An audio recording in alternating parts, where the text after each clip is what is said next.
Hi, welcome to the Go Higher Frequency Astrology channel. My name is Suzanne. Join me as I investigate how the cycles are progressing with a focus on how we can use this time more productively.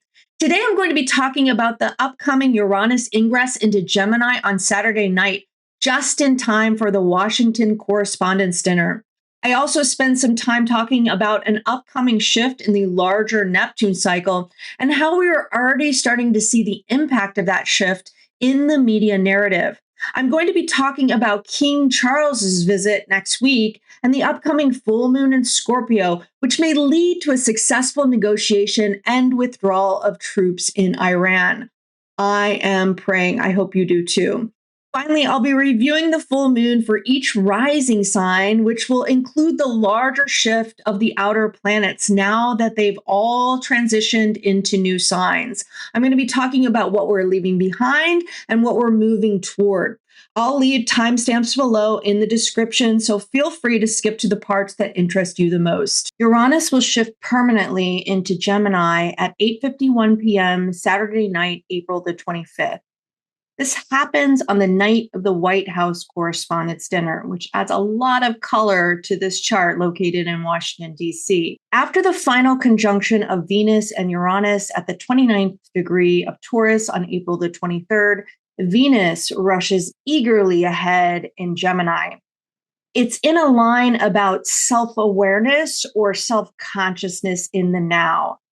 Definitely describes the atmosphere surrounding an event like this. So the media landscape has transformed so much since the beginning of Trump's second term in office. It started to change in his first term, but the second term has seen a complete transformation. And there's been a lot of tension and anticipation about this event and what Trump and all of the media people, how they're going to operate at this event in an atmosphere where Trump has been pretty derogatory toward any coverage that is even slightly harsh on him. In this Ingress chart, the moon is right on the midheaven at the 29th degree of Leo.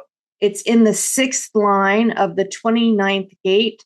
And it's about the power to persevere that makes no sense. And it's applying to a square with Uranus in the seventh house as it makes its ingress. At this point, Uranus is still in the last line of the gate of contribution. And you could probably relate this to the media contribution or his contribution to the landscape as it is today. And Trump's Mars is at 26 degrees of Leo, so right at the top of this chart. And this moon is right on his ascendant. You'll agree, I'm sure, that he has this knack for escaping situations that would completely ruin another person. And I'm sure he's going to relish putting the screws in the media at this event and ruling the event like he has never ruled it before. I think in his first term, he skipped this event. And in this term, he's really reworked the entire media landscape and has taken over with his pals, the media landscape, so that he can be the king, or he can present himself as the king, or he can get newfound respect from the media leaders like he could never get before. So now the ruler of the midheaven, the sun in Taurus, is in the sixth house. It's just past a square to Pluto in the third house of the media. So this is where all of the media oligarchs and also the tech oligarchs that have rallied around the president. But I think there was some expectation that there would be fairness once the media reformed in a way that looked at their left biases, maybe. So they pulled back in a way from the ways that they were being too harsh on his administration, maybe because they knew that they couldn't operate in that fashion. And so they knew that they needed to take a step back to survive because Pluto right now is in the line of the survival of the fittest. So if they wanted to survive his term, they really needed to make adjustments. But at the same time, they expected some kind of fairness to go on once they made that adjustment, but that hasn't happened. The administration has gone against any negative coverage. And a lot of people are looking at the media right now and thinking, well, I don't want to follow these bigger media organizations because they're just run by the state. There's no respect for the media anymore. There wasn't respect before, but there surely isn't any respect now. And so there's a lot of independent media coming out and taking over the market share. And it's all going online. And these traditional media players are bearing the brunt of that because their audience no longer trusts them. So it's like they can't really operate in this environment. So there's a crisis of alignment right now. I was actually listening to Nightlife Astrology this morning, and he was talking about the Sun square Pluto being this crisis of alignment. It's really interesting that it falls on the cross of alignment right now. I don't know if that is something that happens because of the Sun square Pluto. I'd have to look into that a little bit more.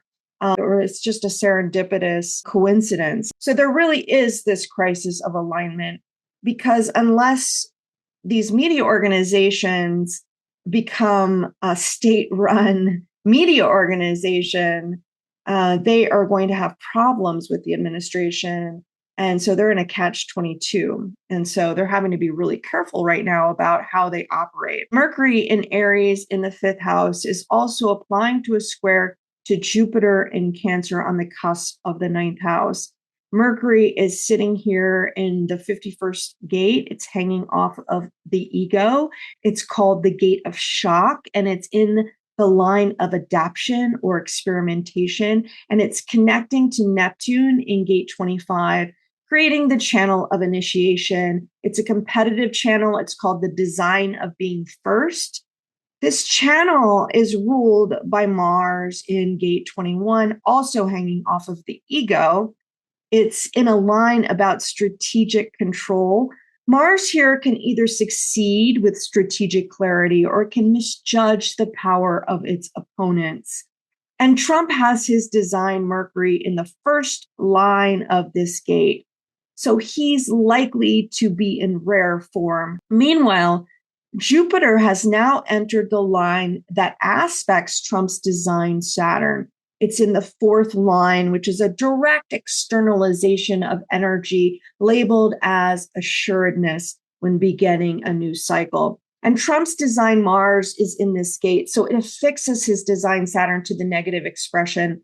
He often has this abrupt drive to start something new that leads to embarrassing and awkward moments. And this behavior has been reflected in the media commentary, describing how he's unable to stick to something for too long, as he always loses interest pretty quickly. And he wants to jump into the next thing. And right now he's showcasing that he doesn't need to jump out of the Iran war. He can take his time. Whereas earlier, when Jupiter was transiting his Mars, that's when he became very impatient and went out with that tweet that said he was going to basically destroy a civilization, as well as the media leaked about how the military leaders barred him from planning the war developments because he was very impatient. So he's been very careful. There's a lot of tension in this chart right now, and there's a balancing act that is needed to be played by the media. A lot of people are seeing the writing on the wall. He has been very low in the polls, and they've also seen how their own media coverage, even though it's towed the line of being more fair to the president, their ratings have shifted downwards, especially CBS, which has been bought out by Trump's friend, the Ellisons. And so they're having to do this balancing act to try to survive, but at the same time, they can't survive without their audience or without kickbacks from the government. So the media has to be very careful about what it says. Trump is likely to take no prisoners and has the power to make or break these big media companies. For the rest of us, I would prepare for this shift of energy. Remember how chaotic it was when Uranus was in Gemini between August and October last year. During the first ingress, it was pretty intense. This was the time that Israel really ramped up its invasion of Palestine, and Trump sent the National Guard into DC. We had ICE invasions and protests. Trump demanded state redistricting during this time. Charlie Kirk was assassinated. The Justice Department met with Ghislaine Maxwell, and they leaked that interview. It was really hard to keep up with the chaos that was happening around us. We may feel a jolt with this ingress, but it'll take a few days to feel the chaos ramp up as Uranus shifts into this gate 20, this gate of the now. So disruptions in the now, disruptions in what we're doing on an everyday basis, really adding a lot of chaos in the now.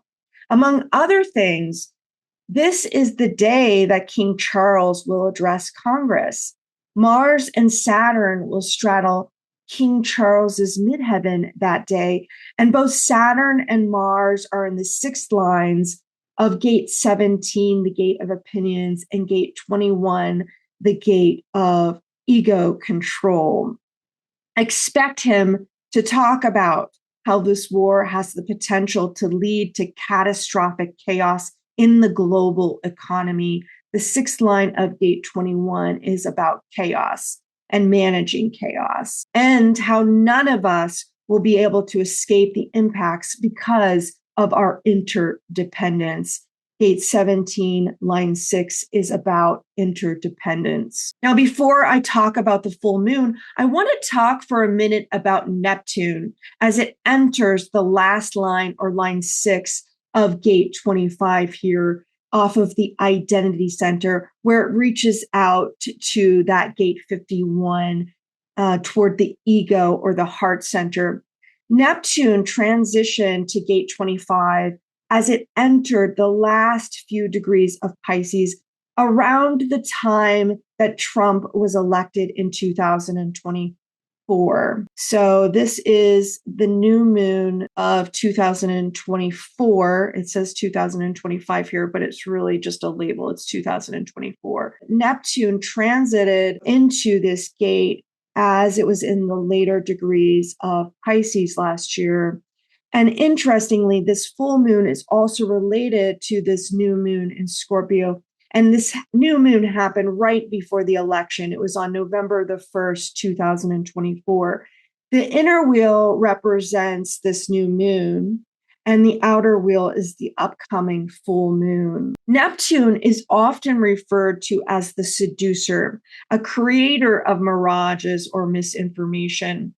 As Neptune moves back and forth through certain gates, degrees, or lines, Neptune can make us feel a bit drunk or dizzy as we begin to whiff too much of its hypnotic fragrance. It can also represent propaganda or the media. Once we start to wake up from its trance, it loses its seductive power and it starts to dissolve whatever it was that we were once mesmerized by.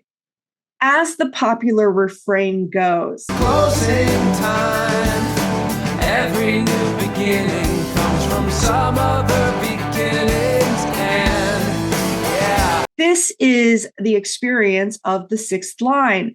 The sixth line is ready to move on.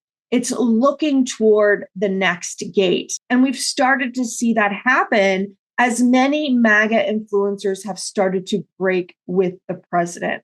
And I'm really curious to see if there are any outspoken media influencers at the correspondent dinner, or if they're going to keep it really tight and safe. But they have split with the president because they're already seeing this shift. They're looking towards this next gate, and Trump has become very unpopular.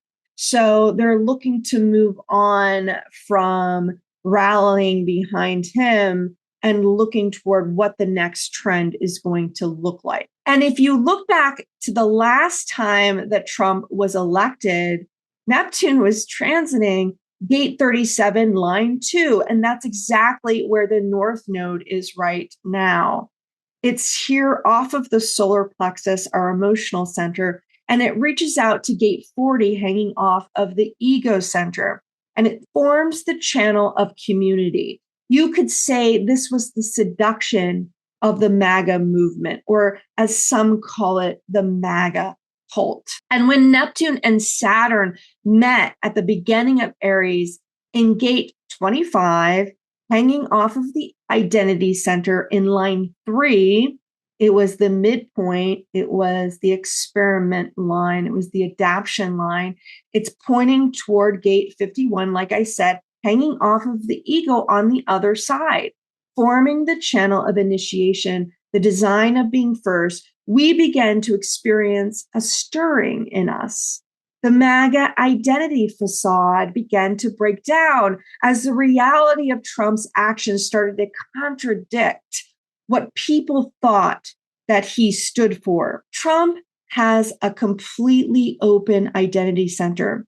So if it weren't for his ego determination in his second term, he's got this whole channel. It's called the channel of money. He has this whole channel, which includes his North Node and Uranus degree. If he didn't want to become this final dictator, the decision maker for everything, he might have been able to deflect the blame more realistically onto others for much longer. That's why he survived to fight the second term, because there were still people in the White House during his first term who were guiding his decision making or putting up barriers against his worst impulses.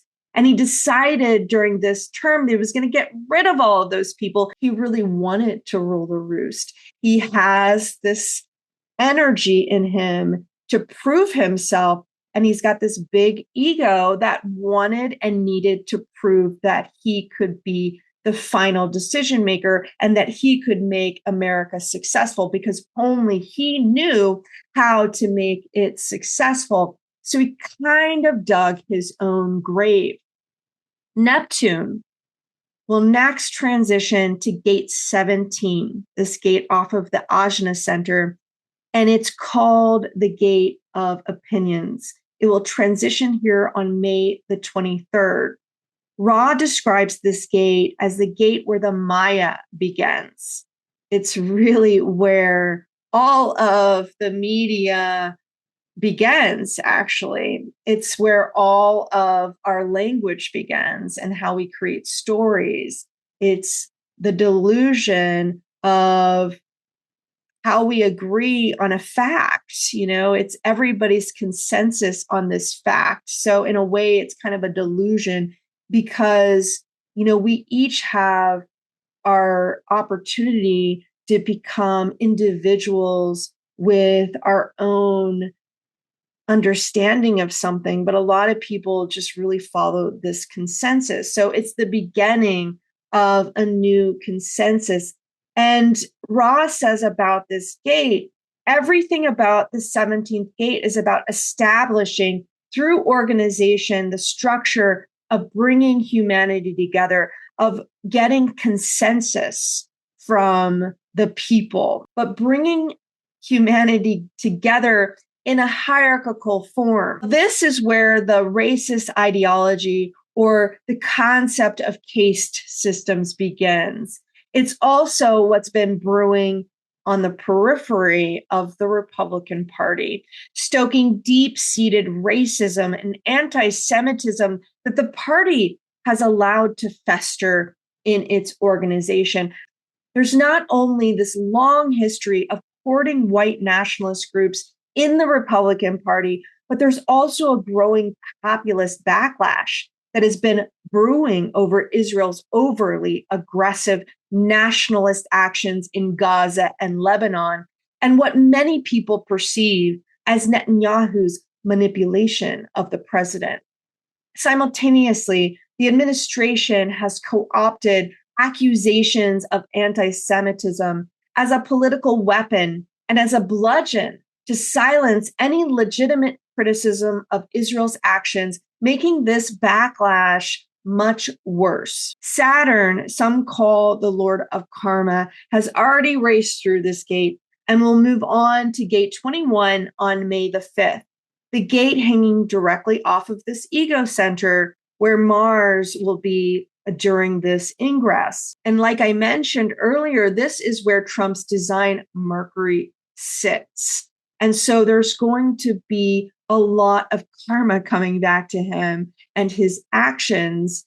And we really have been learning about our speech and about how our speech and our media has led to a lot of conflict within the United States, a lot of division within the United States, a lot of growth. There's been a lot of growth and empowering of these hate groups, and actually a punishment of groups that have legitimate criticisms, democratic groups who are for free speech, but are not for these hate groups or this hate speech. So we've really been battling each other about our communication, about our speech, about our media. And each one has a particular view of the other and what's right and proper and what's not, and what should be allowed and what shouldn't be allowed. So it's a real dichotomy within us that we've been moving through as a country. Now, it's part of this channel of money that connects his personality, Uranus, and North Node in gate 45. Gate 21 provokes the tribal leader, demanding more money for the things that the tribe needs. So there will be a lot more demands both on him and by him for resources that his tribe needs and he needs. And since Pluto will retrograde 2 days before Saturn enters gate 21, it will likely involve the tech oligarchs, specifically AI companies. Remember, the eclipse was about a disruption in industry. And right now, the AI companies have been propping up the rest of the country, and they will have an outsized effect on the economy if they're allowed to collapse. And like I said, Neptune will officially move on to gate 17 on May the 25th. So the seduction will likely be about or involve who deserves and who doesn't deserve priority access to our dwindling resources. Watch out for the very same people luring you with promises like them. With AI's assistance, you'll never have to work an honest day in your life again. First of all, do any of these people promising you this fairy tale actually look happy to you? Abundance is a state of mind, after all. But to hear promises of universal basic income from the very same tech leaders who tried to smash our safety nets is ironic, to say the least. It's amazing to me that people still fall for these rainmaker narratives when their lies have been so publicly exposed.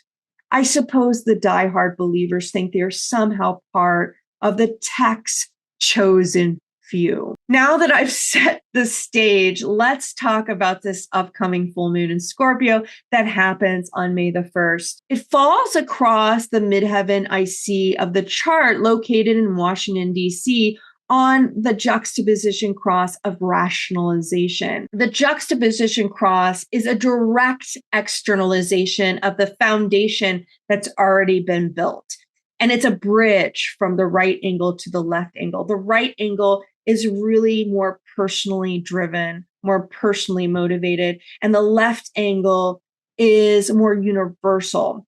And this transition is fated because it's based on the foundation that's already been built. This is what Ra says about this cross. This is about as close to a mindfuck as you can get. It's a very, very, very mental experience.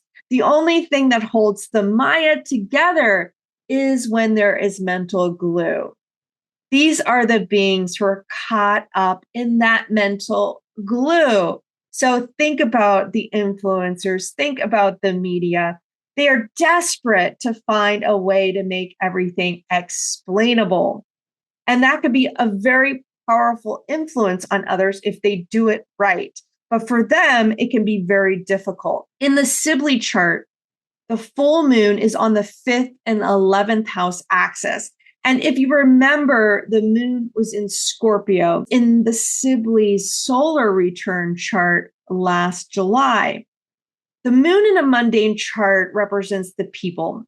And it's not the most comfortable place for the moon. But Scorpio is empowered in the death and rebirth process. The moon in Scorpio is ruled traditionally by Mars, which is strong in the sign of Aries. And it's in the 9th house of the standalone chart, but it's in the 4th house of the Sibley chart. Now, this Mars sits in the same gate and line of Netanyahu's north node. It's in gate 51, line 2, describing a withdrawal after a shock. If you watched my new moon in Pisces video, you'll remember that when I reviewed the repetition of Donald Trump's unconditional surrender tweet to Iran, I speculated there might be a taco, and I speculated it might even be driven by Israel. This was based on the rising sign of that tweet being ruled by Venus, which I saw was going to be applying to Netanyahu's north node during the Pisces new moon, and also knowing Netanyahu was ruled by Venus. While this didn't happen immediately, Israel was eventually forced into a ceasefire by Trump so that he could negotiate with Iran.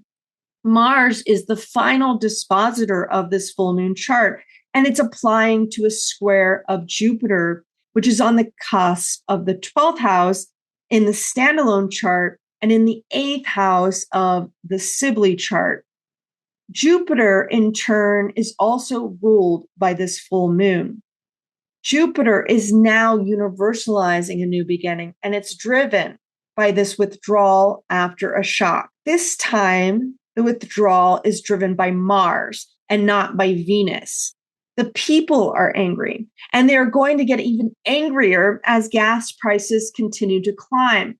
People are likely demanding their representatives force a withdrawal from this war. And there's supposed to be a vote this coming week to either declare war or not, because Trump has run out of time in the Middle East. And meanwhile, Mercury in Chiron is now at the same degree of the new moon in Aries, which was also conjunct Chiron. This degree is sextile to the eclipse degree. Now, if you remember, on the day of the new moon, Trump announced the opening of the strait, which lasted for about 20 minutes. And you may also remember me saying that the new moon in Aries opposed exactly Netanyahu's natal sun in Libra. It falls in gate 3, describing an immature seed struggling to grow. In April 2025, the sun also conjunct Chiron during negotiations with Iran about their nuclear program. By May 2025, when Mercury conjunct Chiron, the Trump administration announced a ceasefire with Houthi rebels in Yemen. It was mediated by Oman, and it was to stop the attacks on shipping vessels. So very much related to what we're experiencing now. Now, both of these previous conjunctions happened in gate 42, the gate of growth, which creates the channel of maturation with Trump's design Mars and Saturn in gate 53, the gate of beginnings. He really needs to wait out this full cycle before he moves on to the next thing. Otherwise, it's not very healthy for him. So Mercury will be returning to this gate 42 from April the 27th to April the 30th before transitioning to the third gate on this full moon. And it just so happens that the president and First Lady Melania Trump will host the King and Queen Camilla for a series of high-profile events in Washington, D.C. on exactly these dates. If there was a day that looked promising for a breakthrough in negotiations, I would bet it would be the final day of their visit on Thursday, April the 30th, as the moon approaches opposition. King Charles has the channel of the transmitter. He has a talent for sales. And with Mars in gate 26 conjunct Trump's south node and his design south node in gate 44, he understands perfectly well how to manage an ego like Trump's, and he'll likely aggressively make his case. The full moon may perfectly describe the mindfuck he has to entertain to get there, but he will do Europe a great service if he does. So what does this full moon mean for you? Like my last video, I'm going to review this full moon as an axis, looking at rising signs from the whole house perspective. Now, what I'm describing might hit you later if you are a later degree rising sign. So it might straddle two houses. So just keep that in mind. I'm going to not only look at the full moon, but the placement of Mars, the traditional ruler of this full moon, and also the outer planets who have now all gone into new signs and are starting to form a mini talent triangle with one another. So if you're an Aries rising, you had a new moon in Scorpio in your 8th house in November of 2024.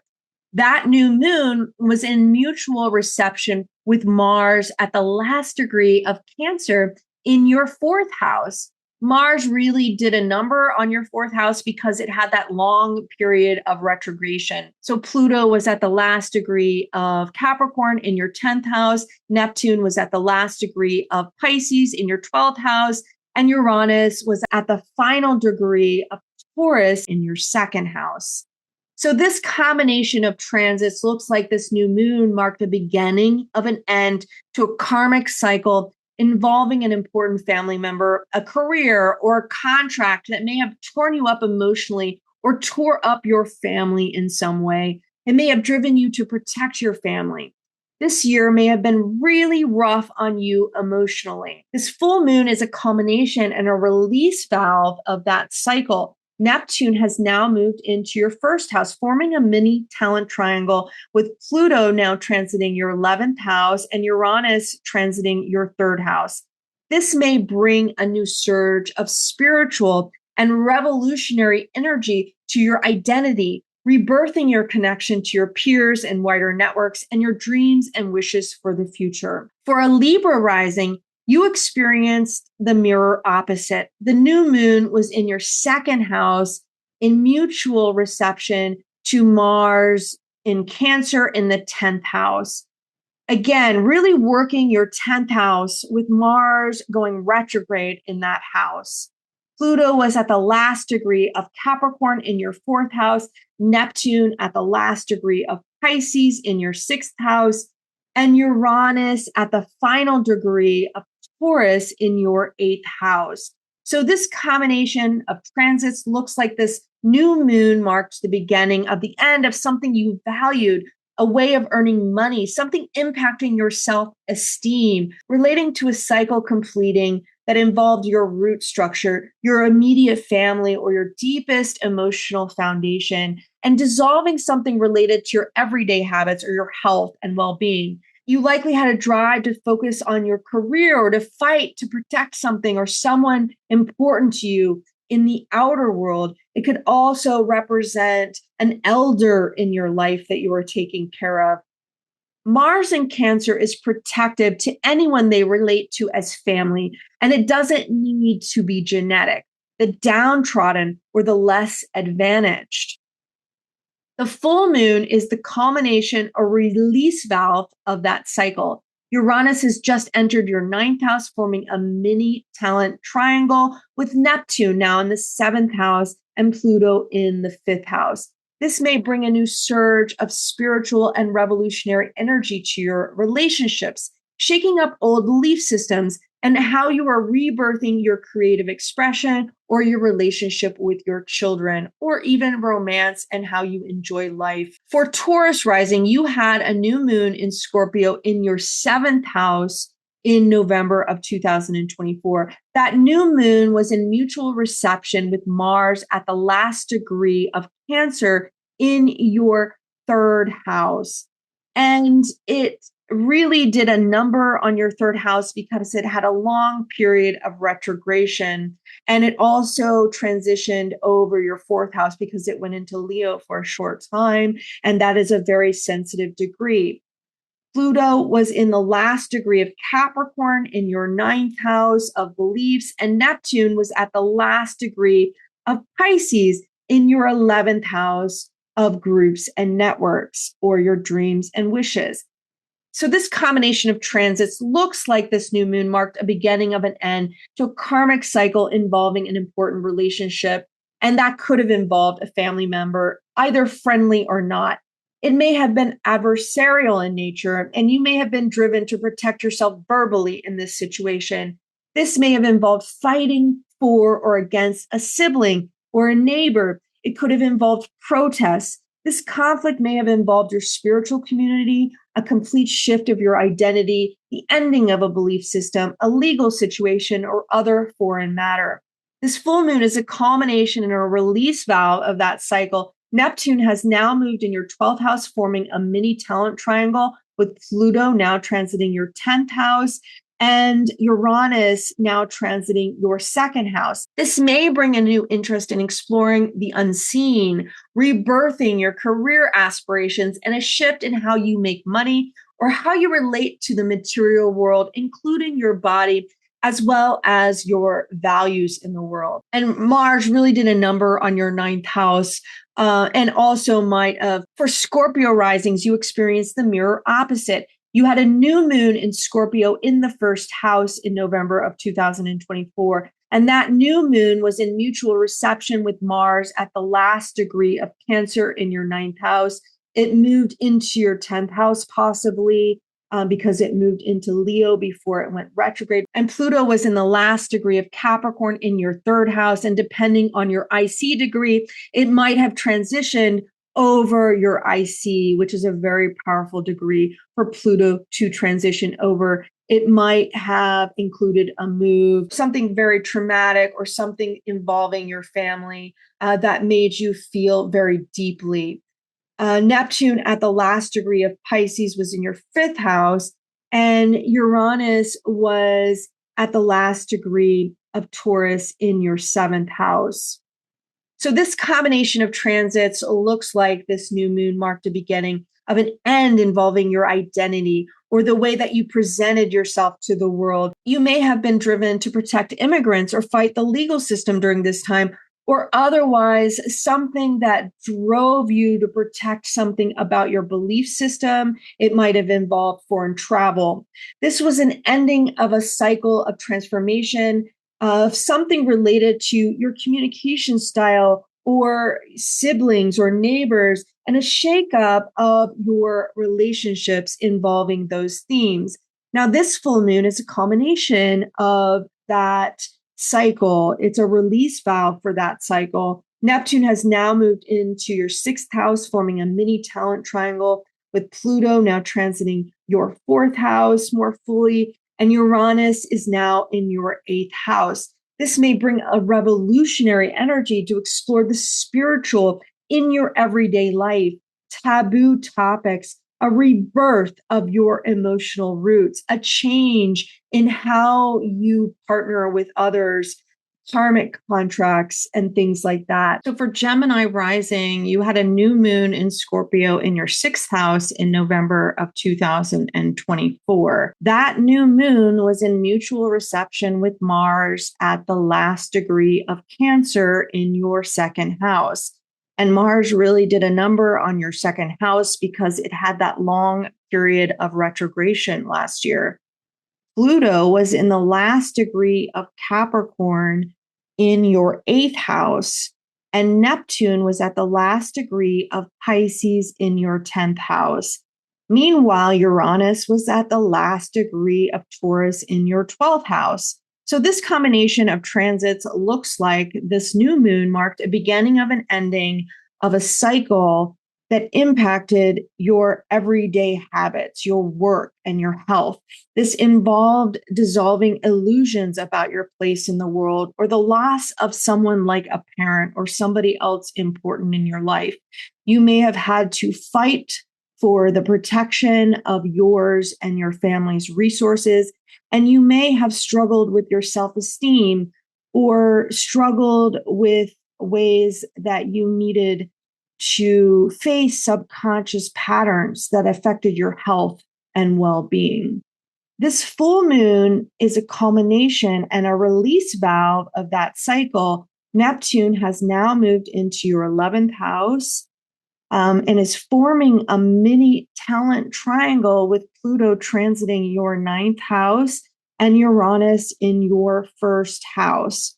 Whatever you worked on in that previous cycle will shake up your very identity in this cycle, driving you to seek a more spiritual connection to your dreams and wishes and in your groups, rebirthing your entire belief structure. For Sag Rising, you experienced the mirror opposite. You had a new moon in Scorpio in your 12th house. That new moon was in mutual reception with Mars at the last degree of Cancer in your 8th house. And Mars really did a number on your 8th house because it had that long period of retrogression. Pluto was in the last degree of Capricorn in your 2nd house. And Neptune was at the last degree of Pisces in your 4th house. Meanwhile, Uranus was at the last degree of Taurus in your 6th house. So this combination of transits looks like this new moon marked a beginning of an ending of a cycle that shook up your daily work, your habits, and your health.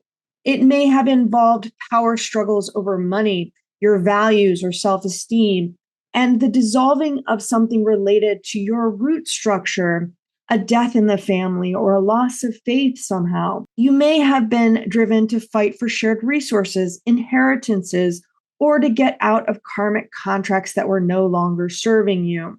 This full moon is a culmination and a release valve of that cycle.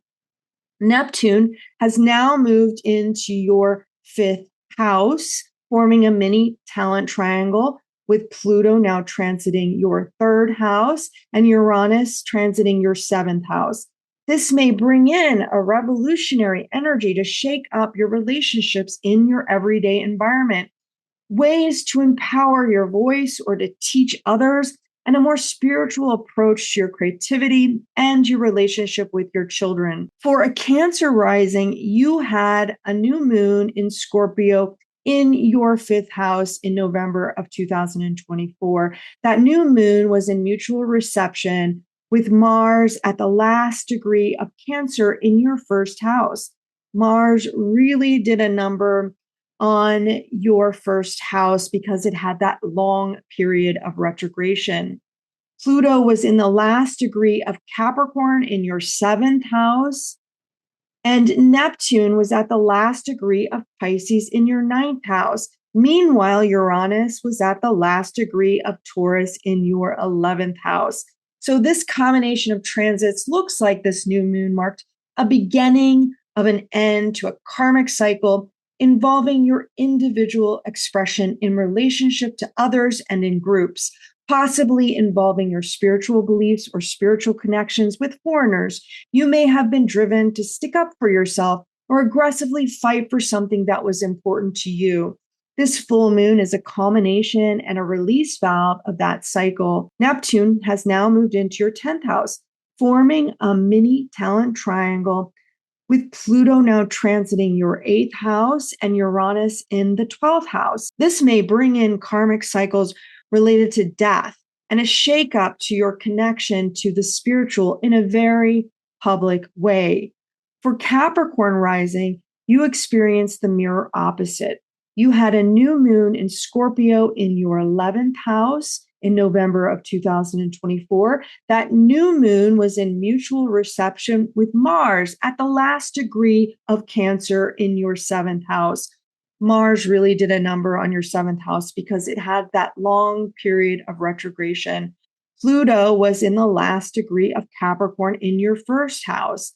Neptune at the last degree of Pisces in your third house, and Uranus at the last degree of Taurus in your fifth house. So this combination of transits looks like this new moon marked a beginning of an end of who you once were, a rebirthing of who you once were, your dreams and wishes for who you once were, your creative and spiritual expression might have been dissolving. You might have dissolved a relationship with a sibling or another relative during this time. And you might have had to shake up your relationships with your children or shake up your creative expression during this time. And you might have found yourself very defensive in your relationships or protecting your relationships, defending others for their right to be empowered, their right to have a power in relationship with you or in relationship to this new person that you are becoming. And this full moon is a culmination and a release valve of that cycle. Neptune has now moved into your fourth house, forming a mini talent trine with Pluto now transiting your second house and Uranus in your sixth house. This may bring in revolutionary energy to explore a new spiritual journey inward, to completely revamp your relationship to money, and to shake up your daily habits and your relationship to work. For Leo rising, you had a new moon in Scorpio in your fourth house in November of 2024. That new moon was in mutual reception with Mars at the last degree of Cancer in your 12th house. Mars really did a number on your 12th house, which may have bled into your first house before it retrograded back into your 12th house. Pluto was in the last degree of Capricorn in your sixth house, Neptune at the last degree of Pisces in your eighth house, and Uranus at the last degree of Taurus in your 10th house. So this combination of transits looks like this new moon marked a beginning of an end to a karmic cycle involving a shakeup of your career, a dissolving of karmic contracts, and a complete rebirth of your daily work, your habits, or health involving a spiritual connection. You might have been driven to dive deep into your subconscious to better understand this cycle and to find healing and empowerment at the deepest psychic level. This full moon is a culmination and a release valve of that cycle. Neptune has now moved into your ninth house, forming a mini talent triangle with Pluto in Aquarius in your seventh house and Uranus in Gemini in your 11th house. This may bring revolutionary energy to completely revamp your relationships, shake up your groups, and to access your spiritual wisdom through teaching or traveling. For Aquarius rising, this new moon in Scorpio was in your 10th house in November of 2024. That new moon was in mutual reception with Mars at the last degree of Cancer in your sixth house. Mars really did a number on your sixth house because it had that long period of retrogression.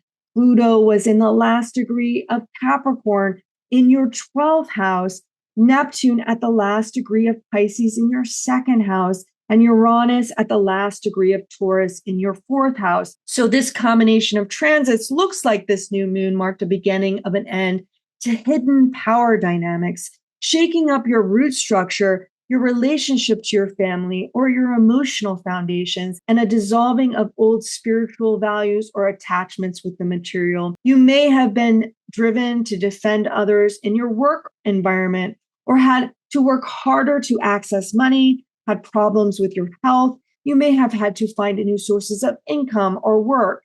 And this full moon is a culmination and a release valve of that cycle. Neptune has now moved into your third house, forming a mini talent triangle with Pluto transiting your first house and Uranus in your fifth house.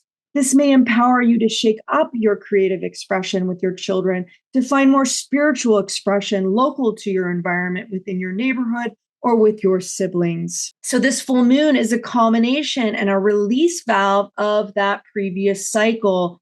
You are now moving fully into a new cycle. Neptune has now moved into your third house, forming a mini talent triangle with Pluto now transiting your first house and Uranus in the fifth house. This may empower a complete rebirth of your identity and your spiritual expression. It is shaking up your creativity, your individual creative expression, or it's shaking up your relationship with your children and rebirthing a new you. For Virgo rising, you had a new moon in Scorpio in your third house in November of 2024. That new moon was in mutual reception with Mars at the last degree of Cancer in your 11th house. Mars really did a number on your 11th house because it had that long period of retrogression. Pluto was in the last degree of Capricorn in your fifth house, Neptune at the last degree of Pisces in your seventh house, and Uranus was at the last degree of Taurus in your third house. So this combination of transits looks like this new moon marked a beginning of an end to a karmic cycle involving a complete revamp of your individual creative expression or your relationship with your children. It may have involved a dissolving of old relationships that you had completely outgrown and a shakeup in your belief systems through higher learning, travel, or teaching. You may have been driven to speak truth to power, to defend your larger community or your ideals during this time. This full moon is a culmination and a release valve of that old cycle as you're now moving into this new cycle fully. Neptune has now moved into your eighth house, forming a mini talent triangle with Pluto now in your sixth house and Uranus now moving into your 10th house.